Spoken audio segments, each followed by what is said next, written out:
শুভ মহালয়ার শুভেচ্ছা সবাইকে। মহালয়া উপলক্ষে আজকে টুকটাক রান্নাবান্না করলাম অনেকদিন পর, তাই ভাবলাম সবার সাথে শেয়ার করি।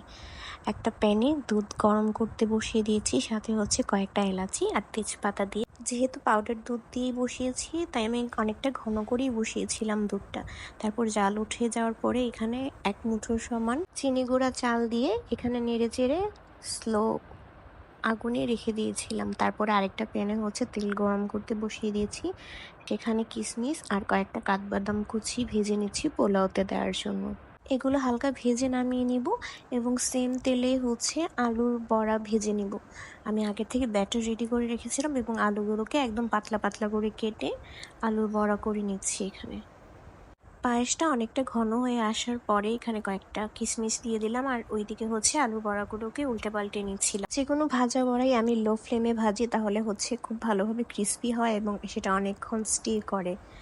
তারপরে এখানে হচ্ছে আমি লাস্টে কিছু গুড় অ্যাড করে দিয়েছিলাম। এগুলো হচ্ছে খেজুরের গুড় এবং গুড়টা সবার শেষেই দিতে হয়, কারণ গুড়টা আগে দিলে দুধটা ফেটে যাওয়ার চান্স থাকে। তাই আমি গুড়টা একদম শেষে দিয়ে হালকা করে নেড়ে নিয়েছিলাম যাতে দুধটা না ফাটে। এবং গুড়টা অ্যাড করার পরে হচ্ছে খুব বেশিক্ষণ রাখা যাবে না, গুড়টা মেল্ট হয়ে যাওয়ার সাথে সাথেই নামিয়ে নিতে হবে।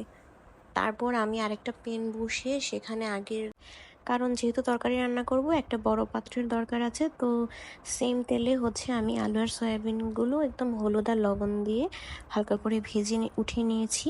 তারপরে হচ্ছে আরেকটু তেল দিয়ে তেলের মধ্যে 2 চামচ সমান ঘি অ্যাড করে সেখানে তেজপাতা, শুকনো লঙ্কা, তারপরে হচ্ছে গোটা গরম মশলা, মেথি, একটা মশলার পেস্ট দিয়ে দিয়েছি এখানে হচ্ছে হলুদ, লবণ, ধনিয়া, বাদাম বাটা, আদা বাটা আর পোস্তদানা বাটা একসাথে মিশিয়ে দিয়ে দিয়েছিলাম। মশলাটা কষে যাওয়ার পরে আগের থেকে ভেজে রাখা সয়াবিন এবং আলুগুলো দিয়ে আর একটু কষিয়ে নিতে হবে এবং কষানোর পরে হচ্ছে হালকা জল দিয়ে ঢেকে রাখতে হবে কিছুক্ষণের জন্য।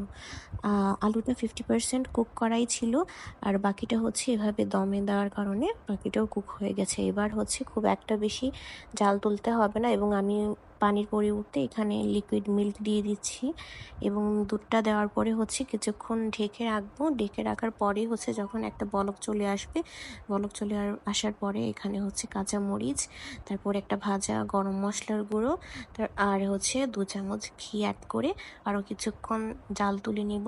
এবং জাল তোলার পরেই হচ্ছে আমার আলু সয়াবিনের ঘন্টটা একদম রেডি। গরম মশলার গুঁড়োতে আমি অ্যাড করেছি জায়ফল, জয়িত্রী, গোলমরিচ, শাহজিরা, বড় এলাচ, এগুলো একসাথে ব্লেন্ড করে নিয়ে একটা গরম মশলার গুঁড়ো রেডি করে ফেলেছিলাম আগে। তারপরে হচ্ছে সেম প্যানেই ঘি আর তেল গরম করে এখানে শুকনো মরিচ, এলাচি, দারচিনি গরম করে চালটা ভেজে নিচ্ছিলাম। তারপরে একটু হলুদ আর পরিমাণ মতো লবণ দিয়ে জল দিয়ে দিচ্ছিলাম।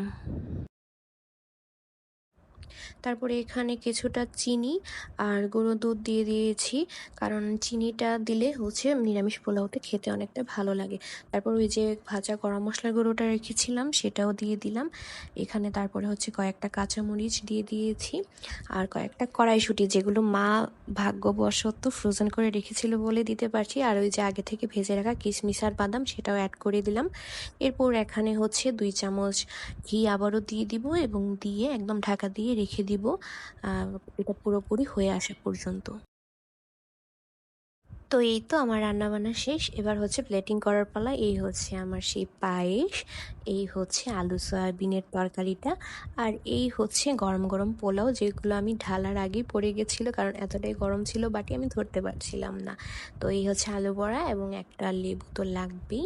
সো এই হচ্ছে আজকে আমার নিরামিষ আয়োজন। Thanks for watching everyone.